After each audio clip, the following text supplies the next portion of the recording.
friends, meat enthusiasts, today we're making hot dogs at home. We're going to do a mix of beef and pork, and the first thing we're going to do is bone out a couple of pork butts to get it going.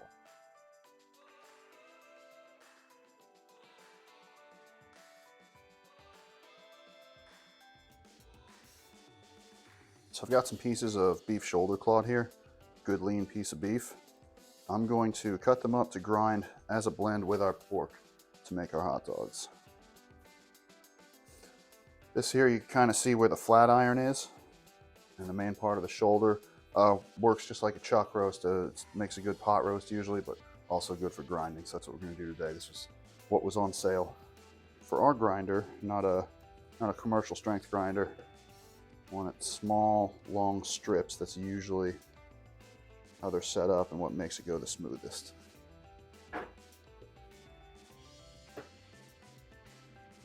One thing good about making your own hot dogs, you get to see what goes in it. No worry there. So we know this is all going to be good quality beef and pork, and we're just going to make a small batch, and the rest of it we're just going to keep in its ground form so we can make anything else.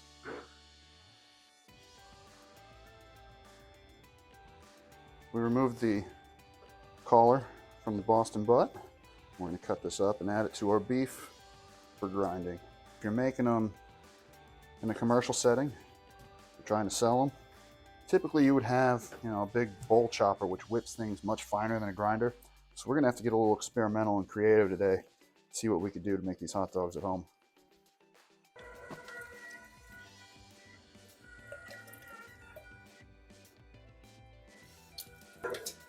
All ground up. So we've got our meat that's been ground chilling in the deep freezer. The point of that is when we put it into the food processor to be whipped, it would become too warm. It would become like an undesirable mashy consistency. So we're gonna let that cool a while, and I guess it's time to play fetch.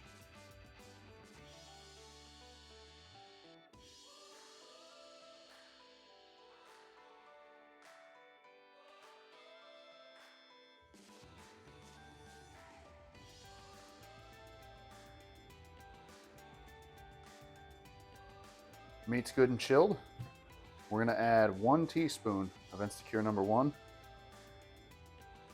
And like I said, you can tweak this blend if you don't want the nitrates. You don't have to.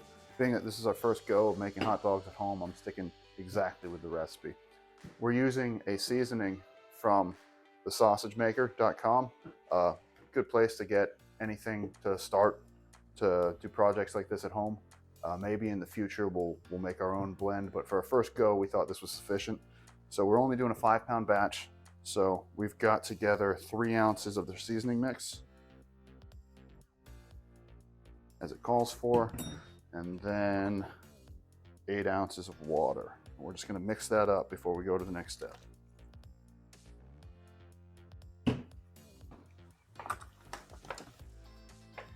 I'll bet at this point, if we went ahead and stuffed it, it would still be good. It would still be a good sausage, but we really want to attempt that fine whipped texture, see if you can possibly achieve it at home in a small batch. This food processor acts as our bowl chopper, and we can whip this fine enough. In a past life, I used to do this, probably made thousands of pounds of hot dogs before, but never at home. When I mixed that seasoning up, it smelled pleasant, but my impulse right away, if it wasn't my first go, I would want to add garlic powder and onion powder, but maybe I'll be proved wrong when I taste it. So I'm going to be adding ice to this as I do it so it doesn't get too mashy, and we're going to see how this goes.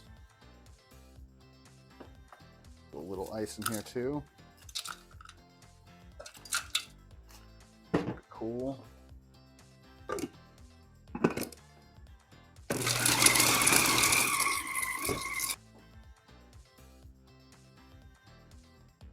Not quite there, but getting there. If that's what it takes, we'll be here all day. That little container was going to take all day, so switch devices here. See if this gets it done faster, and maybe it'll even whip it finer. Looks pretty good to me. We've got our mix. It's good and chilled, and put it right into the stuffer. Go ahead and get that fully loaded. We got our sheep casing here. We've had them sitting in warm water for 30 minutes. I hate sheep casings. Much rather work with hog casings, stuff it out nice and fast. Sheep casings, because they're so small, it takes a longer time. But if you use the hog casing, it would no longer be a Frankfurter. Now you're looking at like a knockwurst for something that thick. Gotta go really slow with these, don't want to break them.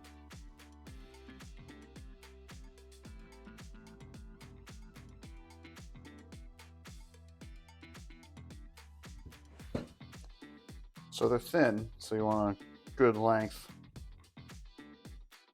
Maybe something like that.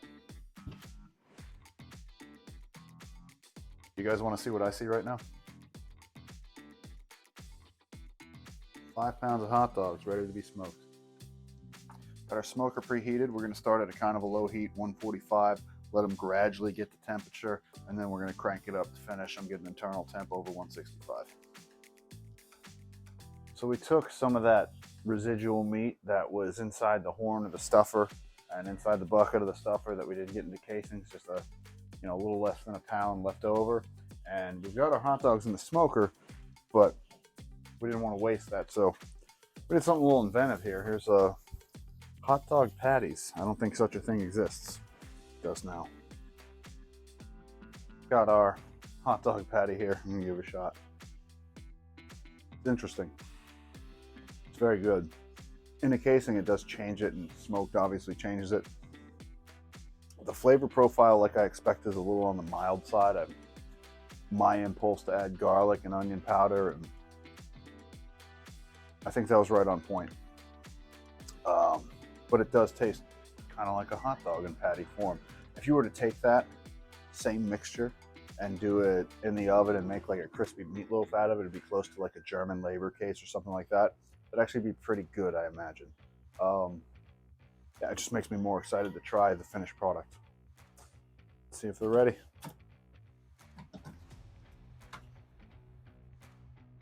Took them off the smoker, threw on the grill to crisp up the casings. I think we're getting to about that point. Yeah, looking good. All right, guys. This took a little longer than anticipated. It took a while to cook. Smells like a hot dog, but better. So I'm gonna try one straight up, then I'm gonna try one on a bun. So here we go.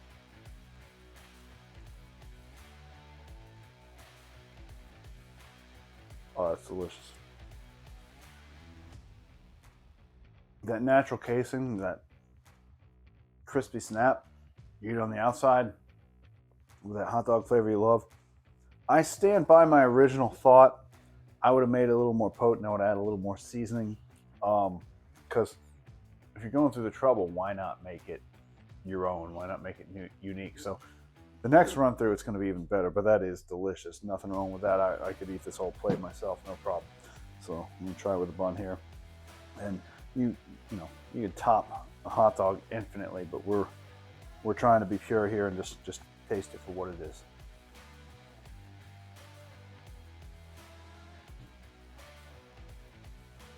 Wow. Absolutely epic. Store-bought hot dogs are good. This is a new level. If you guys like this video, hit the like button. Subscribe if you haven't. Thanks a lot for watching.